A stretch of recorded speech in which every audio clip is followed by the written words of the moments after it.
বিরতি থেকে ফিরে আবারও সবাইকে আমন্ত্রণ জানাচ্ছি অর্থনীতি এবং ব্যবসা বাণিজ্য নিয়ে এটিএন নিউজের আয়োজন মানি ম্যাটার্সে। আমাদের সঙ্গে আজকের আলোচনা অতিথি হিসেবে এখনো রয়েছেন ডক্টর আহসান এইচ মনসুর। আমরা বিরতিতে যাবার আগে যেমনটি আপনি বলছিলেন যে দেশের বাইরে শাস্তির ব্যবস্থাটা করা হয়, আমাদের দেশে কেন হচ্ছে না বা কি ধরনের পদক্ষেপ নেওয়া যেতে পারে শাস্তি দেওয়ার জন্য? এখানে যেটা হয়, ইনস্টিটিউশন গুলো, আমাদের যেসব ইনস্টিটিউশন আছে যেগুলো সাংবিধানিক ভাবে নিরপেক্ষ, তাদের কিন্তু সাংবিধানিক ভাবে তারা নিরপেক্ষ কাজ করছে না। অর্থাৎ দুদক যদি সাথে সাথে স্টেপিং করে এটাকে তদন্ত করত,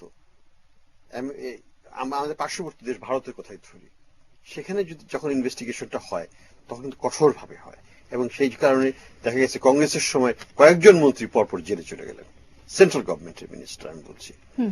তারপর আমরা যেমন ভারতের যেমন সাহারা গ্রুপের যে প্রেসিডেন্ট বা চেয়ারম্যান, এত বড় লোক, উনি আমাদের দেশে এসেছিলেন, প্রাইম মিনিস্টার সবার সাথে সাক্ষাৎ করে বড় বড় কথাও বলেছিলেন, তাকে কত মাস ধরে জেলে আছে।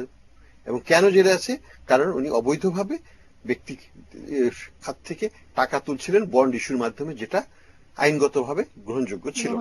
এবং সুপ্রিম কোর্ট তার উপর যে জেলে পাঠানোর পরে যে জামিনটা ধার্য করেছে সেটা শুনলে অবাক হওয়ার মতো। 14,000 কোটি 16,000 কোটি টাকা বাংলাদেশ টাকায় ক্যাশ দিতে হবে এবং আরো 16,000 কোটি টাকার সম্পত্তি বন্ধক দিতে হবে সরকারের কাছে, তারপরে তাকে জামিনের বিবেচনা করা হবে।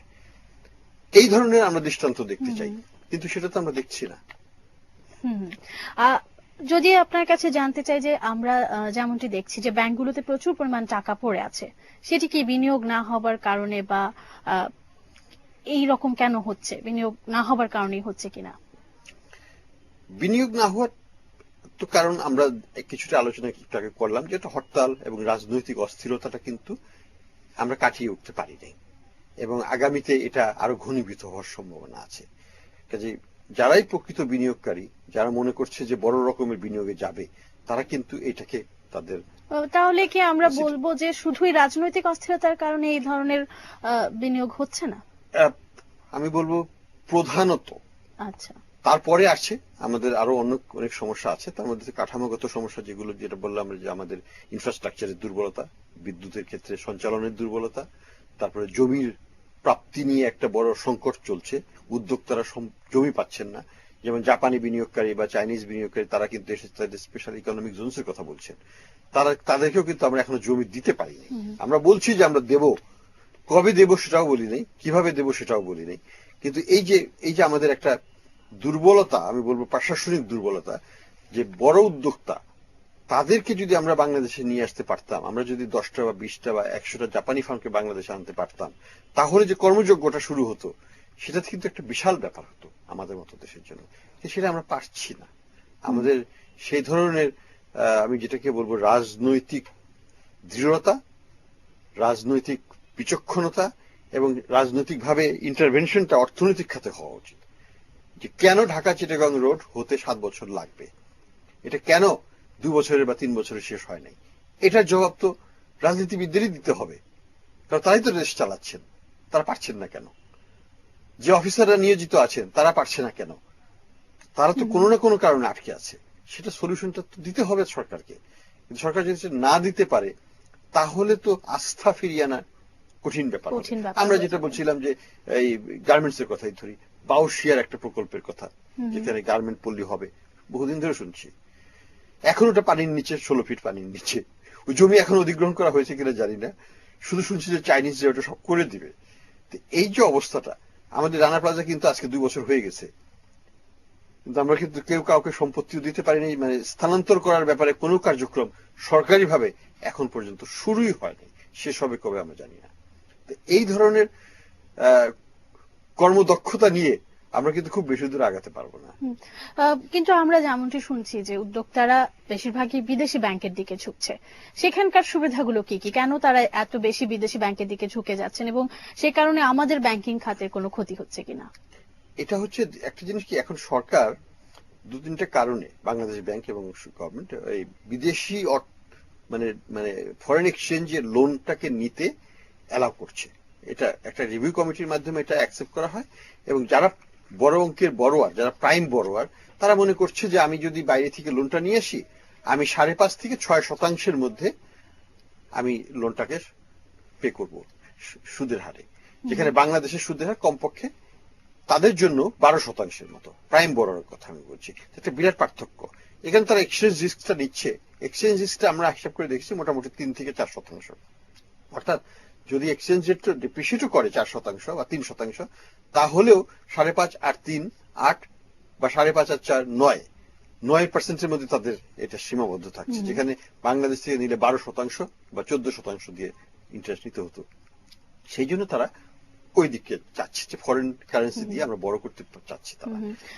এটা একটা ভালো দিক হয়েছে যে এটা বাংলাদেশের ব্যাংকগুলোকে একটা চাপের মুখে ফেলেছে, কারণ তারাও একটা এক ধরনের স্থিতি অবস্থা ছিল যে আমরা হাই রেট চার্জ করে পার পেয়ে যাব। এখন একটা কম্পিটিশন হয়ে গেছে যে ফরেন ব্যাংকগুলো এফিশিয়েন্ট, তাদের সাথে আমাদেরকে প্রতিযোগিতা দিয়ে চলতে হবে, তা না হলে কিন্তু আমি ক্লায়েন্ট ধরে রাখতে পারবো না। ব্যাংকিং খাতে খেলাপি ঋণের দৌরাত্ম্য আমরা যেমনটি জানি প্রায় 47,000 কোটি টাকার, এটা কেন হচ্ছে? খেলাপি ঋণগুলোর অনেকগুলো কারণ আছে। একটা কারণ হচ্ছে যে আমাদের মনে আছে স্টক মার্কেটের কথা, সেখানকার খেলাপি ঋণগুলো কিন্তু এখনো ব্যাংকের বইতে জমা পড়ে আছে, সেটা কিন্তু শোধ হয় নাই, কোথাও যায়ও নাই, বইতেই আছে। আমরা আরো জানি যে প্রচুর পরিমাণে অর্থ বিভিন্নভাবে বাংলাদেশ ব্যাংকের নিষেধাজ্ঞা সত্ত্বেও ব্যক্তি খাতের লোকেরা ব্যাংক থেকে বড় করেছে, অন্য খাত দেখিয়ে তারপর জমিতে বিনিয়োগ করেছে। জমির দাম কিন্তু অনেক বাড়ার পরে এখন নিম্নমুখী, এবং এটাই স্বাভাবিক। এখন এই যে ধরা খেয়ে যাওয়া, যেটাকে বলা হয় বিজনেসে আমি অতি লোভ করতে যে আমি ধরা খেয়ে যাওয়া, এইখানে বড় রকমের টাকা আটকে গেছে, এটা একটা বড় ফ্যাক্টর। তারপরে যেটা অবশ্যই স্বীকার করতে হবে যে রাজনৈতিক যেসব কর্মকাণ্ড ছিল গত বছরের, সেগুলোতে একটা প্রতিকূল এফেক্ট পড়বে, এবং সেগুলো পড়েছে। তার উপর যেটা হচ্ছে যে অনেকেই আবার বিভিন্ন কারণে তারা এত টাকা লোন নিয়ে নিয়েছেন যে তারা শোধ করতে পারছে না। আমরা যেমনটি জানি যে আমাদের রিজার্ভের ক্ষেত্রে আমরা অনেকটা এগিয়ে আছি, 22 বিলিয়ন। এটা কিভাবে সম্ভব হচ্ছে, আর সেই রিজার্ভটাকে আমরা ব্যবহার করতে পারি কিনা আপনার কাছে যদি জানতে চাওয়া হয়, আপনি কি মত দেবেন? রিজার্ভ বাড়ছে এবং রিজার্ভ আরো বাড়বে, আমার মতে বাড়বে। কারণ হলো যে এখন তেলের দাম আবার নিম্নমুখী হচ্ছে, সেটা বাংলাদেশের জন্য একটা বিরাট একটা অঙ্কের সঞ্চয় হবে। এবং অন্যান্য অনেক কারণে আমদানিও কিন্তু এখনো অত বেশি বাড়ে নাই, কারণ অর্থনৈতিক কর্মকাণ্ড যদি আমরা বড় রকম ভাবে শুরু না হয় তাহলে কিন্তু আমদানি বাড়বে না সেরকম ভাবে, আর আমদানি যদি না বাড়ে তাহলে কিন্তু রিজার্ভটা বাড়তে থাকবে। তো এটা একটা অর্থনৈতিক স্রোত গতির একটা লক্ষণ, সেটা ভালো দিক নয়। তবে রিজার্ভটা বাড়ছে, এটা একটা আরেকটা দিক দিয়ে এটা ভালো, এটাতে হয় কি বিদেশিদের আস্থা বাংলাদেশের উপর বাড়ে।